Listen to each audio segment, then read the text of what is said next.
सिधरा पुल पर ट्रक की चपेट में आने से मोटरसाइकिल सवार दो नीट अभ्यर्थियों की मौत हो गई। मृतकों की पहचान राजौरी के तौहीद वानी और डोडा के महरून नीसा के रूप में हुई है। दोनों की उम्र करीब 20 साल है। दोनों छात्र नगरोटा से भटिंडी आ रहे थे। तभी मंगलवार देर रात सिधरा पुल पार करते समय उनकी मोटरसाइकिल फिसल गई और एक ट्रक ने उन्हें कुचल दिया, जिससे उनकी मौके पर ही मौत हो गई। अधिकारियों ने प्रत्यक्षदर्शियों के हवाले से बताया कि मोटरसाइकिल चला रहे वानी ने कथित तौर पर उस समय नियंत्रण खो दिया जब पुल पर खड़ी कार के अंदर बैठे एक व्यक्ति ने दरवाजा खोला। मृतकों के शवों को जम्मू के सरकारी मेडिकल कॉलेज अस्पताल ले जाया गया और पोस्टमार्टम तथा अन्य औपचारिकताएं पूरी करने के बाद अंतिम संस्कार के लिए उनके परिजनों को सौंप दिया गया। राज्यपाल मनोज सिन्हा ने 4 नवंबर को श्रीनगर में विधानसभा का सत्र बुलाया। जम्मू कश्मीर विधानसभा के नवनिर्वाचित सदस्यों को सोमवार को प्रोटेम स्पीकर मुबारक गुल ने शपथ दिलाई। राजभवन के एक प्रवक्ता ने कहा, उपराज्यपाल मनोज सिन्हा ने जम्मू कश्मीर पुनर्गठन अधिनियम 2019 की धारा 18 और 19 के तहत उन्हें प्रदत्त शक्तियों का प्रयोग करते हुए सोमवार 4 नवंबर 2024 को सुबह 11:30 बजे श्रीनगर में केंद्र शासित प्रदेश जम्मू और कश्मीर के लिए विधानसभा का सत्र बुलाया है। उपराज्यपाल विधानसभा को संबोधित करेंगे। प्रवक्ता ने कहा कि विधानसभा में प्रक्रिया और व्यवसाय के संचालन के नियम 9(1) के तहत उन्हें प्रदत्त शक्तियों का प्रयोग करते हुए सिन्हा ने अध्यक्ष के चुनाव के लिए 4 नवंबर की तारीख तय की है। उपराज्यपाल मनोज सिन्हा ने कश्मीर संभाग में सुरक्षा स्थिति पर राजभवन में समीक्षा बैठक की। डीजीपी नलिन प्रभात, गृह विभाग के प्रमुख सचिव Chandrakar Bharti, ADGP Vijay Kumar, ADGP CID Nitish Kumar बैठक में कश्मीर के संभागीय आयुक्त विजय कुमार बेदुड़ी और जम्मू कश्मीर पुलिस के अन्य वरिष्ठ अधिकारी शामिल हुए।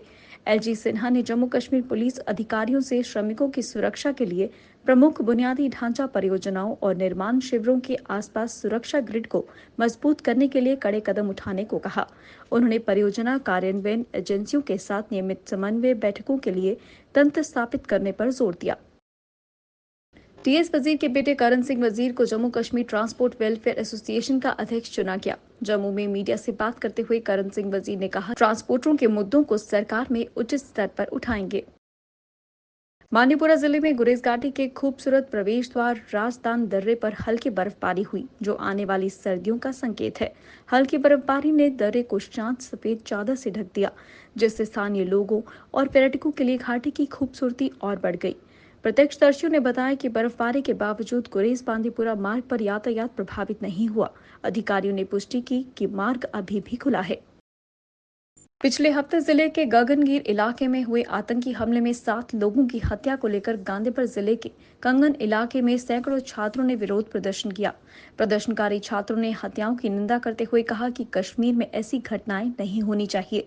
गौरतलब है कि रविवार देर शाम गगनगीर इलाके में एक निर्माण स्थल पर हुए बड़े आतंकी हमले में एक डॉक्टर समेत 7 लोगों की मौत हो गई थी। सांबा मानसर मार्ग पर खस्ता हालत पर लोगों को हो रही परेशानी को दूर करने के लिए इस सड़क पर जल्द ही मरम्मत व कुछ जगहों पर ब्लैक टॉपिंग का काम शुरू भी होने वाला है और अगर सब कुछ ठीक रहा तो ये सड़क जल्द ही बीआरओ के अधीन हो जाएगी। डिप्टी कमिश्नर सांबा राजेश शर्मा ने पत्रकारों से बातचीत करते हुए कहा कि इस सड़क की हालत बहुत खराब है और इस सड़क को बीआरओ अपने अधीन करना चाहता है और इसके लिए उन्होंने पीडब्ल्यूडी विभाग को लिखित में भी जानकारी दी है, लेकिन जब तक ये प्रोसेस पूरा होगा उससे पहले भी इस सड़क को ठीक किया जाएगा। शहीद किसान बाबा जीतो संघर्ष समिति ने मांग की है कि जम्मू में कृषि विश्वविद्यालय का नाम बदलकर बाबा जीतो जी के नाम पर रखा जाना चाहिए, जो हमारे क्षेत्र के एक सम्मानित ऐतिहासिक व्यक्तित्व हैं, एक किसान भी है और सभी क्षेत्रों की जातियों पंथों वर्गों में पूजे जाते हैं। मीडिया को संबोधित करते हुए प्रताप सिंह ने कहा कि 15वीं सदी के क्रांतिकारी किसान बाबा जीतो जम्मू के गौरवशाली इतिहास का हिस्सा हैं और उन्हें किसान संत शहीद के रूप में पूजा जाता है, लेकिन उनके नाम पर कोई संस्थान नहीं है जो वर्तमान और भविष्य की पीढ़ियों के लिए एक प्रकाश स्तंभ के रूप में काम कर सके।